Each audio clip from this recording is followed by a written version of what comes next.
My deepest condolences, and I'm sure those of the whole House, are with the families and friends of Jenny, Martin and David, tragically killed in the fire in Bicester last week. May I also welcome to the gallery Cheryl Corbell, the mother of Olivia. I'm always humbled by those with the courage to respond to appalling heartbreak by campaigning for change. And I know the whole House will pay tribute to her extraordinary courage and extraordinary resolve.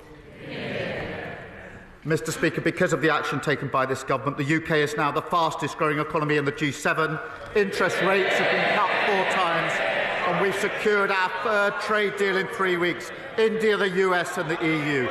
Deals in the national interest that improve the lives of working people and businesses across the United Kingdom. Mr. Speaker, this morning I had meetings with ministerial colleagues and others. In addition to my duties in this House, I shall have further such meetings later today. Thank you, Mr. Speaker. This Labour government has been in power now for almost 12 months. So when will the Prime Minister stop defying the will of the British people, stop dancing around the subject and stop all illegal immigration into the United Kingdom, which has been rising under his watch? It was the last government that lost control of immigration. Record numbers on net migration, lost control of the borders. We're bringing forward legislation to give law enforcement the greatest possible powers. What are they doing? They're voting against it. Thank you, Mr. Speaker. Whilst the economy is showing signs of improving, many pensioners are still impacted by the cost of living crisis. People in Luton who have worked hard all their lives, seeing their precious savings slip away. So can the Prime Minister tell us what measures he will take to help struggling pensioners in towns like mine? Prime Minister. Well, Mr. Speaker, we all know the economy was left in an absolute mess by the Tories. We had to stabilise the economy with tough decisions, but the right decisions. Because of those decisions, the economy is beginning to improve. Those growth figures last year, the highest growth in the G7, interest rate cuts, 4 in a row, 3 trade deals. But I recognise that people are still feeling the pressure of the cost of living crisis, including pensioners. And as the economy improves, we want to make sure people feel those improvements in their days as their lives go forward. And that is why we want to ensure that as we go forward, more pensioners are eligible for winter fuel payments. As you would expect, Mr. Speaker, we will only make decisions we can afford. That is why we will look at that as part of a fiscal event. Many of the opposition can be better or not. Mr. Speaker, it's extraordinary listening to that last answer from the Prime Minister. Inflation was 2% when Conservatives left office. 2%. It's now nearly double that. When will he recognise that it's Labour's budget driving up inflation? I think what she forgot to say was over 11% on their watch, and she didn't say a word. I am confident those numbers will come down, Mr. Speaker. The Bank of England is confident those numbers will come down. That's why we've seen 4 interest rates in a row. But I notice she can't resist grabbing any opportunity to talk the country down. She doesn't mention the growth figures, the interest rate figures, record investment, wages up more than prices, 200,000 jobs created, 4 trade deals. And the reason, Mr. Speaker, they haven't learned, they haven't changed, and as George Osborne said, she doesn't have a credible economic plan. Mr. Speaker, this is laughable from the Prime Minister. He knows that inflation was brought down by us to 2%, bang on target. We were reacting to a war in Ukraine that brought inflation up all over Europe. While he is doing trade deals with countries like the US and India, their inflation is going down. It's going up here. Why? The ONS says the inflation figures are driven by significant increases in household bills. We warned him repeatedly that this is exactly what would happen, what his policies would do. We called it Awful April. The Prime Minister came into office saying that he would tackle the cost of living crisis. He has failed. He hasn't got a clue, has he? Mr. Speaker, she talks of their record, the disastrous Liz Truss mini-budget. Inflation through the work. They left a £22 billion black hole. Living standards at an all-time low. Energy prices through the roof. Mortgages through the roof. And, Mr. Speaker, we're taking measures to bring prices down. That EU deal will bring prices down. That's why supermarkets welcomed it. What did she do? She opposes measures to bring prices down. Mr. Speaker, he needs to stop whining about what the last government did and look at what he is doing. He is the Prime Minister. Look at the numbers this morning. As if inflation figures weren't bad enough, we've also learned that the Deputy Prime Minister is on manoeuvres. He's lost control of the economy. He's lost control of his cabinet. She's sitting there staring at me. She knew exactly what she was doing when she briefed that into the papers. She is demanding, Mr. Speaker, 8 new tax rises, as if we haven't suffered enough. People out there are struggling. Businesses are struggling. People are losing their jobs. We cannot have more tax rises. Will the Prime Minister rule out new tax rises this year? Mr. Speaker, she's not learned or changed. They lost the election because their appalling record on the NHS, on health, on prisons, you name it. And now she accuses everyone of whining about the impact that had on the country. It had a huge impact on working people across the country, and they're absolutely right to complain about it. She wants to talk about the Deputy Prime Minister. The Deputy Prime Minister, working with the Chancellor, building 1.5 million new homes, reforming our planning system, putting £7 billion into our economy and bringing forward our employment rights bill, which is the single biggest upgrade to workers' rights in a generation. That's desperate stuff. The whole House would have heard the Prime Minister refuse to rule out new tax rises. The whole House heard it. He didn't rule it out. That his cabinet is open warfare. The Deputy Prime Minister clearly calling the shots. What is it that we've learned? We're heading for new tax rises. We know inflation is up. It's just more and more bad news from a Prime Minister who has lost control. So we heard his earlier answer, Mr. Speaker. We heard his earlier answer on winter fuel. Let's try and get some more information. I'm going to ask him a simple question. It only requires one word, yes or no. Is he planning to U-turn on winter fuel cuts? Yes. Prime Minister. Mr. Speaker, I've made clear in my earlier answer that as the economy improves, we want to take measures that will impact on people's lives, and therefore we will look at the threshold, but that will have to be part of a fiscal event. But, Mr. Speaker, they lost control of every element of the economy, of prisons, the borders, the NHS, you name it. And now she's lost control of her party. They are sliding into oblivion. They will have to trade on their past, Mr. Speaker, because that's all they've got. Speaker, I made it really easy for the Prime Minister. Just a simple question, yes or no. And he could not answer. I wonder how the public feel about a man who can't give a straight answer to a simple question. And you look at all of them behind him, all of them cheering, when this inevitable U-turn on winter fuel comes, and it will, from a desperate Prime Minister, what will he say to the 348 MPs who went over the top and voted for the winter fuel cut last September? Just like the British public, how can any of them ever trust him again? Mr. Speaker, it's only because of the measures we've taken that the economy is improving. Growth at the highest rate since in the G7. 4 interest rate cuts, 3 trade deals because countries want to trade with this country because of the decisions that we've made. All of those decisions opposed by the party opposite. They've learned absolutely nothing and they're going absolutely nowhere. Mr. Speaker, this is a Prime Minister who says he's taking measures. The jobs tax is killing jobs. Inflation is up. Business confidence is down. Everyone is worried. He promised to cut bills, but today we see they are rising because of his policies. He promised not to raise taxes on working people, but his jobs tax means people are losing their jobs. Every week we come here with a new company that is saying they are shedding jobs. That's on his watch. He promised to protect pensioners, but his winter fuel cut has driven thousands into hardship. His MPs hate this. He can't see them, but they all look sick just hearing what it is he's going to do. So let's wait until... Oh, yes, they're laughing. They're laughing. They're laughing.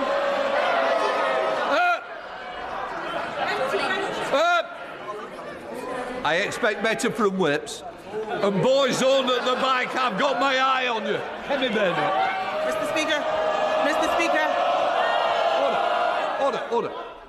Order. Sorry. Which one wants to leave first? If I hear it, there we are. They've got the first volunteer. Are you going to behave? David Lammy. Mr. Speaker, they are laughing just as they laughed at the budget. Hands up who here wanted winter fuel cuts. Hands up. Not a single one of them. Not a single one of them. The fact of the matter is, this Prime Minister is destroying them. They need to look at what they are doing to the country. The truth is, we all know that it's this Prime Minister, this Labour government, and their policies that are shafting the country, isn't it? Yeah. Prime Minister. Mr. Speaker, they look in pretty good form to me, and there's lots of them. Mr. Speaker, she talks about business confidence. Yesterday, I didn't have time to read out the list of all the businesses that have come out in support of our EU deal. Mr. Speaker, I don't have time today. It's a long list. I went immediately to Lidl and spoke to the staff in Lidl. They're delighted with the deal we put forward yesterday. Business like the work we're doing. It's giving them confidence in the EU deal. She's opposed to each and every measure. Louise Jones. Thank you, Mr. Speaker. I recently visited Barrow Hill Primary School in my constituency of North East Derbyshire, a school in receipt of a new free breakfast club. The team there are doing a fantastic job, but challenges still remain. What more can we do as a government to support both them and local parents to give the children of Barrow Hill the start in life that they deserve? Well, I thank my honourable friend, and we are united by a shared focus on creating better life chances for our children. And I'm delighted to hear her constituents are already benefiting. Thanks to our plan for change, we'll deliver free breakfast clubs in every primary school in England.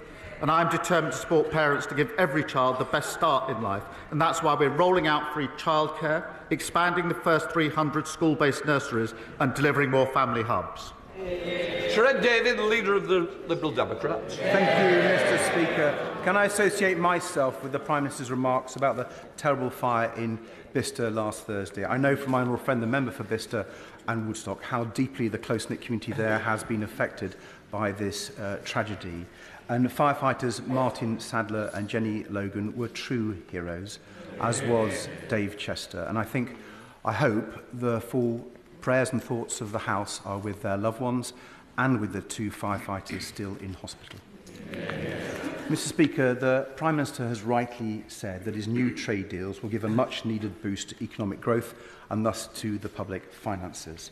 So will the Prime Minister make sure that struggling families and pensioners see the benefits of the growth? He teased the House with his first answer to his honourable friend, the member for Luton North. So will he commit now to reversing his cuts to the winter fuel payment in full? Mr. Speaker, firstly, can I just thank him for his comments about the Bicester tragedy. It's very important that in a moment like this the House does come together. And we are taking measures, obviously, to help with the cost of living crisis, and that's why the EU deal yesterday was so important, because the impact it will have on prices, particularly in supermarkets, directly affecting those who are affected by the cost of living crisis. Mr. Speaker, what I said before was this, that the economy is beginning to improve. People are still feeling the pressure. That's why we're taking the measures that we are. That's why we're striking the trade deals that we are striking. As that improves, I do want people to feel the benefit of the measures that we are taking. And that is why I want to ensure that more pensioners are eligible for winter fuel. It is important that, as you'd expect, that we are clear we can afford the decisions we're making, and that's why it will now be looked at a fiscal event. Sherrod David. Mr. Speaker, I think I welcome what the Prime Minister has said, but we will look at the details, and I hope he will use some of these new proceeds to help others like carers, because the government's changes to PIP will have big consequences for family carers, like Ginny, who cares for her husband Tim, who has myotonic dystrophy. Ginny holds her husband's hand to keep him steady as he walks. He falls frequently and chokes on his food. Ginny is the sole earner in the family. She works part-time on top of caring for Tim. But she's calculated that under the government's cuts, her family will lose £12,000 a year. So can the Prime Minister tell Ginny and many family carers like her, what does he expect them to do? Mr. Speaker, we have approached this on the basis of the principles that we must support those who need support. On the question of getting people into work, that we should support people into work where they can work, and of course, where they can work, they should.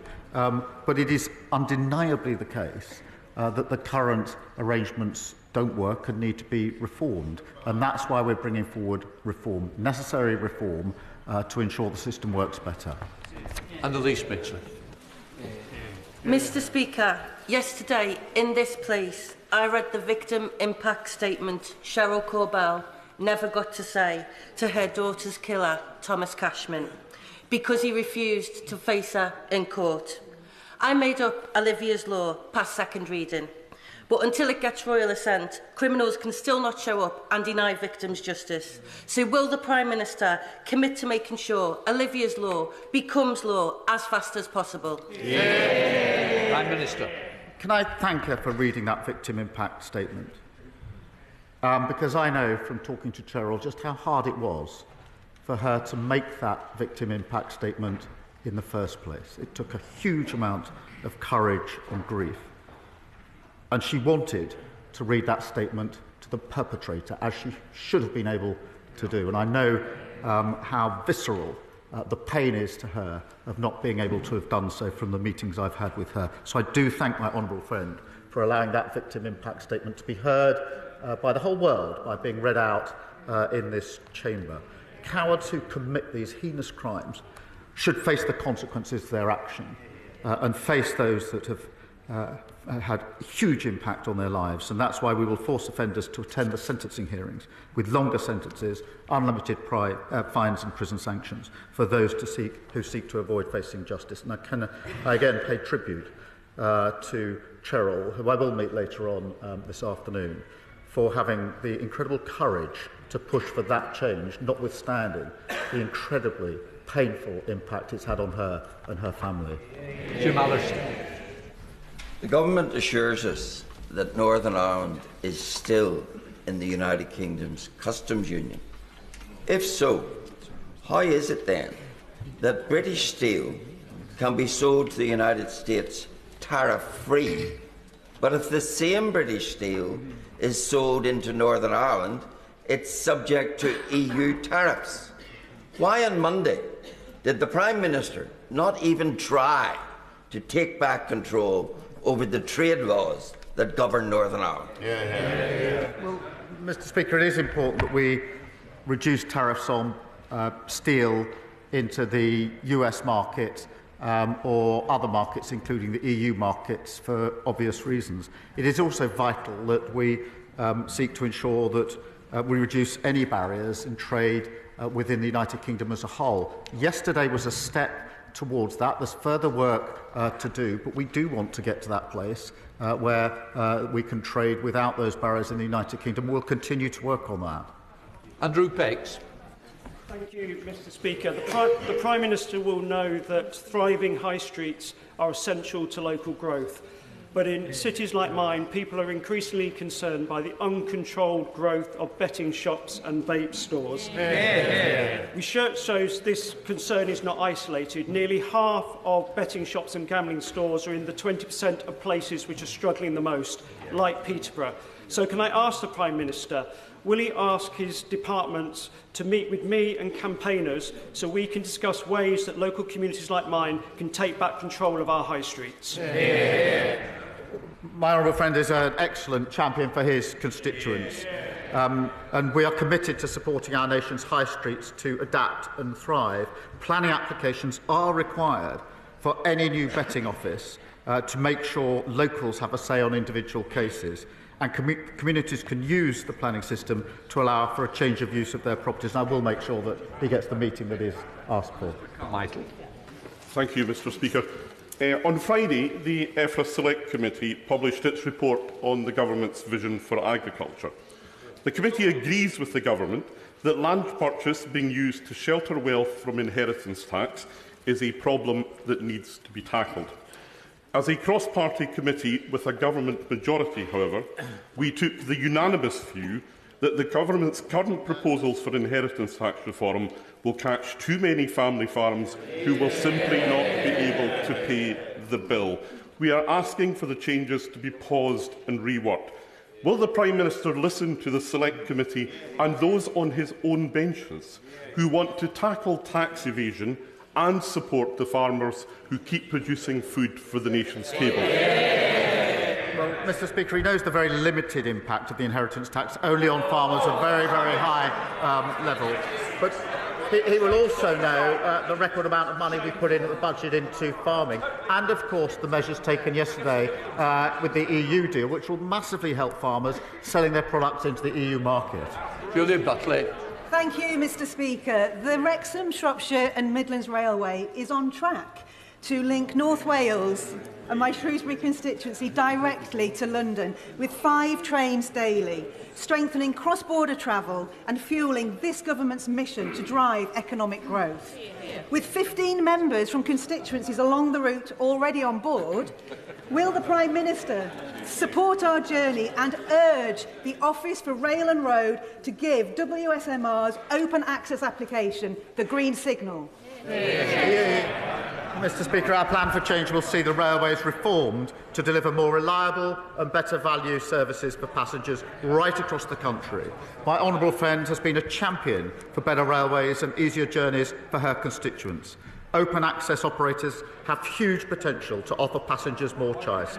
I'd be delighted to make sure that she and other interested MPs meet with the Rail Minister to put their case forward. Dr. Neil Hudson. Thank you, Mr. Speaker. Mr. Speaker, I think I'm right in saying that the Prime Minister might be a lawyer, trained to review evidence and reach judgment. So when he looks at the effects of his decisions, cutting the winter fuel payment, making pensioners poorer, damaging businesses with the jobs tax, decimating rural communities with the family farm tax, and risking our food security by selling off our fishing waters, surely he can review the evidence and see the verdict. Will the Prime Minister now throw these damaging policies out of his court once and for all before they do any more harm? Well, the evidence is certainly coming in. Growth is the highest in the G7. 4 interest rates in a row, and trade deals with countries across the world who want to do deals with this country because they can see the stability that this government has brought about. Instability with them, stability and growth with this Labour government. Thank you, Mr. Speaker. This is National Epilepsy Week, and we're joined in the gallery by England rugby player Tommy Freeman, who was diagnosed with epilepsy at 19. But through effective treatment has gone on to be selected for the British and Irish Lions, and I hope the Prime Minister will join me in congratulating him on that great achievement. But for a third of epilepsy sufferers, seizures cannot be controlled by medication, like my constituent Ben Lacey, who suffers multiple seizures every single day. Ben will never be able to work, yet has been subject to the stress and uncertainty of multiple PIP reassessments. So will the Prime Minister reaffirm his commitment to ensuring that people like Ben with lifelong conditions who cannot work will be protected from these damaging reassessments and given the support they need to live with dignity? Well, can I begin by congratulating Tommy and everyone selected to represent the British and Irish Lions. It's an incredible achievement, and we'll be cheering them on. Mr. Speaker, it's important that we do protect those with severe disabilities or lifelong health conditions who can't work, paying them a premium and stopping those reassessments, which is part of the reform that we're bringing about. Ultimately, we also do need to get back to face-to-face assessments by trained assessors and health professionals, which fell to only 1 in 10 assessments under the last government. Lee Anderson. Thank you, Mr. Speaker. This Prime Minister, Mr. Speaker, keeps telling his gullible backbenchers, those over there, that he's deported 24,000 people from this country since he came into power. But he won't say who these people are. Now, it's my guess that they are people that came on work visas, students, and they are simply overstayers. But I'm willing, Mr. Speaker, to be proved wrong if you can answer one simple question. How many of these people that he's deported are failed asylum seekers that's come on small boats or on the back of lorries? Answer the question. Prime Minister. Mr. Speaker, I'm very proud that we've removed over 24,000 people. That's the highest record for nearly 10 years. We're taking other measures to get back control of our borders, including the Borders Bill, which gives our law enforcement enhanced powers, including terrorism-like powers. What did his party do? What did he do? He voted against them. And I'll tell you why he voted against them. Because they don't want to fix this problem. Because it benefits them. It benefits them not to fix it. Party before country. It's very good he's standing in for the member for Clacton, I have to say. There was no sign of him yesterday at the EU. So he was the first through the E-gates somewhere to south of France.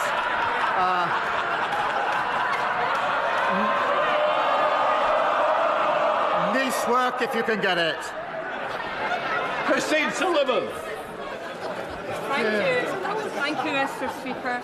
I welcome the Government's investment of £680 million into mental health support. Meanwhile, in Scotland, many children in my constituency of Bathgate and Linlithgow are stuck on an NHS Lothian neurodevelopmental waiting list, which was only recently seeing patients referred in March 2022. This delay can lead to poor mental health, with children ending up on a CAMHS waiting list too. How will the Prime Minister work with devolved governments to ensure faster diagnosis and greater support so that no child across these aisles grows up on a waiting list? Well, I thank you for her question. She rightly raises the broken promises of the SNP on mental health services powerfully. It is important, and we will have positive discussion with devolved governments to work on addressing mental health waiting times. But look, the SNP promised to invest in frontline mental health services, then cut them by £54 million in real terms this year. Now, with a record settlement in the budget, 2 decades in power, the SNP are out of excuses and out of ideas, and Scotland deserves better than that. If the Prime Minister agrees that the Israeli government starving children to death is monstrous, why does he think it's OK for the UK to continue to sell Israel the equipment for the fighter jets to drop bombs on these starving children?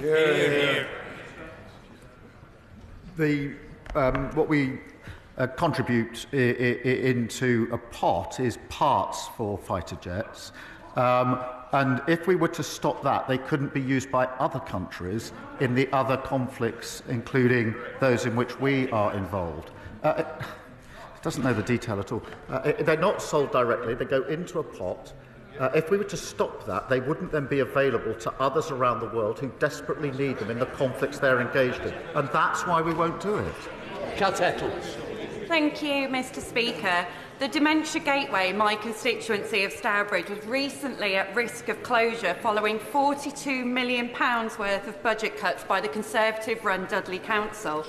The Gateway is a vital service for dementia patients and their carers, providing daytime activities, advice and support from trained advisors, and following a well-fought campaign with cross-party support, the Dementia Gateway has been saved.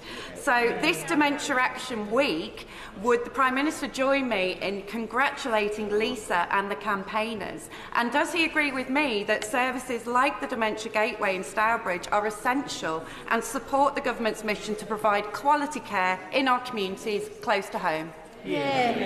Well, can I thank my honourable friend and celebrate Lisa and all those who've saved this important source of local support. The party opposite left local councils on the brink, unable to provide these vital services, letting down patients across the country. We are committed to improving dementia care through our Plan for Change, which is why we've provided £69 billion boost for local government, invested £26 billion in the NHS, and made £3.7 billion available for social care, including an £880 million increase in the social care grant. Rupert Lowe. Thank you, Mr. Speaker. Does the Prime Minister agree that imprisoning Lucy Connolly, a young mother with a 12-year-old daughter, for one foolish social media post, soon deleted, is clearly not an efficient or fair use of prison? Mr. Speaker, sentencing is a matter for our courts, and I celebrate the fact that we have independent courts in this country. I am strongly in favour of free speech. We've had free speech in this country for a very long time, and we protect it fiercely. But I'm equally against incitement to violence against other people. And I will always support the action taken by our police and courts to keep our streets and people safe. Paul Foster. Thanks, Mr. Speaker. Mr. Speaker, I recently visited St Catherine's Hospice in Lostock, which serves wonderfully my constituents of South Ribble, those of Ribble Valley, and some of your constituents of Chorley, Mr. Speaker. I discovered, speaking to them, that they have to pay in excess of £350,000 a year for medication, and it can only be sourced from the private sector, not the NHS. Doing some investigating, I found there's an ICB postcode lottery out there. Some ICBs fully fund and supply our medication, some subsidise, some don't supply it at all. There's also a disparity where evidence supports that hospices in the more deprived areas aren't funded, those in the more affluent areas are funded.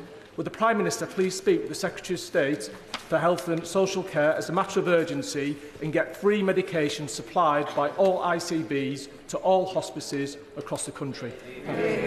Well, Mr. Speaker, we have put record amounts into the NHS in the budget. We're beginning to see the results of that.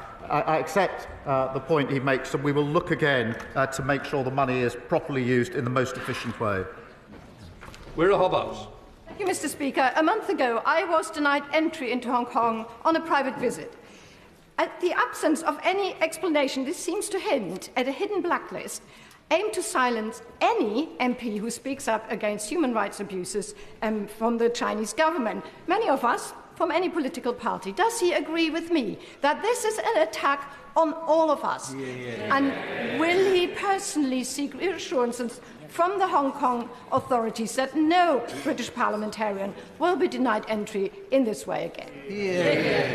Well, can I thank her? Her experience is deeply concerning, and I know it must have affected her. I think she was hoping to see and later saw her grandchild, but it must have impacted on her, and it is deeply concerning. We need to recognise that.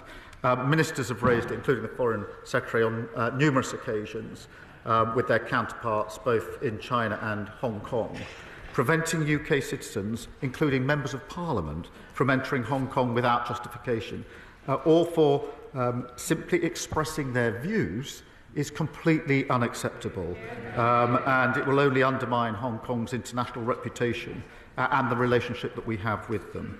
And so we will continue to raise it. John MacDonald. Mr. Speaker, you will know that I've raised on several occasions in the House the case of Alaa Abd El Fattah, the British-Egyptian human rights campaigner, who for several years now, many years now, has been imprisoned in Egypt, and whose mother, Layla, went on a 100-day hunger strike. I want to thank the Prime Minister for fulfilling his promise to contact the President Sisi of Egypt to secure Alaa's release. But unfortunately, months on now, and Alaa remains in prison, and Layla this week has started her hunger strike again. Could I appeal to him to speak directly again to President Sisi? It is incredibly important that we do everything we can in this case. I have met Layla and given her my commitment to do everything I possibly can. I have had a number of contacts myself, but I'm not going to stop doing everything within my power to secure release. Thank you very much, Mr. Speaker. Would the Prime Minister join me in welcoming my constituent Teddy, who is 6 years old, and with his mum Laura, who've come to see us today at Prime Minister's Questions. Teddy is a self-professed eco-warrior on a mission to change the world. He started out by saving thousands of plastic chocolate and sweet tubs from landfill because they're not currently recyclable. Will the Prime Minister commit to ask his Minister for Local Government to meet with Teddy and myself to discuss how we make these tubs recyclable? And does he agree with me that no matter how small you are never too little to make a big difference? Well, can I welcome Teddy on my behalf and on behalf, I think, of the whole House. It is really incredible that Teddy has done so much already and is in the gallery somewhere.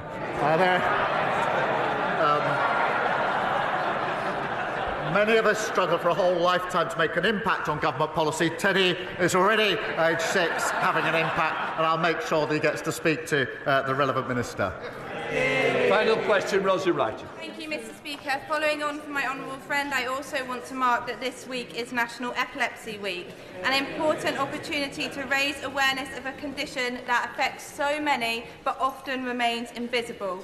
Epilepsy comes with fear and uncertainty, the anxiety of having a seizure, the impact of losing a driving licence, and the worry about medication shortages. In the UK, 1 in 100 people live with epilepsy. That's up to 6 of us in this chamber, including myself. So today I ask the Prime Minister, will he join me and the inspiring campaigners watching from the gallery in marking National Epilepsy Week as we continue to raise awareness of seizures? Well, can I congratulate my honourable friend for her tireless campaigning on this issue and those campaigners who are with us today. I know the impact epilepsy has on people across the country, including on over 100,000 children and young people. We are committed to improving care for people with neurological conditions and setting up UK-wide Neuroforum to improve treatment and care for those with such conditions. That completes Prime Minister's questions. Point of order. Just let this man. Point of order, Richard Tice. Thank you, Mr. Speaker. Can I put on record of the House, with your permission, the sad passing yesterday of Patrick O'Flynn, a journalist, a political journalist, well known to many honourable members of this House. He died after a short battle with cancer. He was a lobby journalist for some 20 years, spending many, many days, weeks and months in the press gallery above. He will be much missed, and can I pass on the condolences of all honourable members to his wife, Carol Ann, and his 2 children. Can I say I'm grateful to the honourable member for his point of order.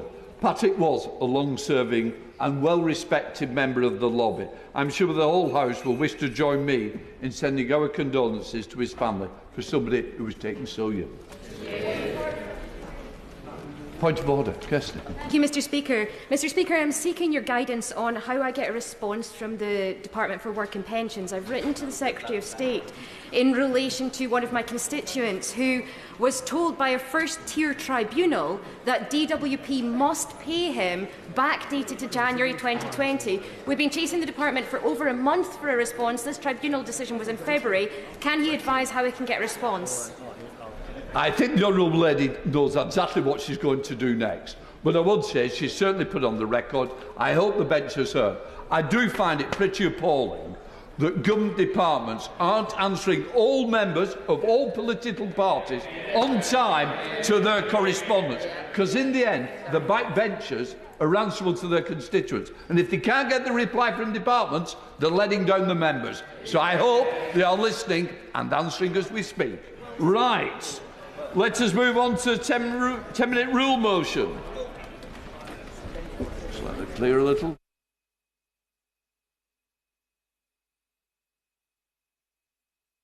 We come to 10-minute rule motion. Luke Charters. Thank you, Mr. Speaker. I beg to move that leave be given to bring in a bill to require the Secretary of State to publish an assessment of the effectiveness of current regulation of the debt collection in civil enforcement sectors, and to report to Parliament on the potential merits of statutory regulation of those sectors and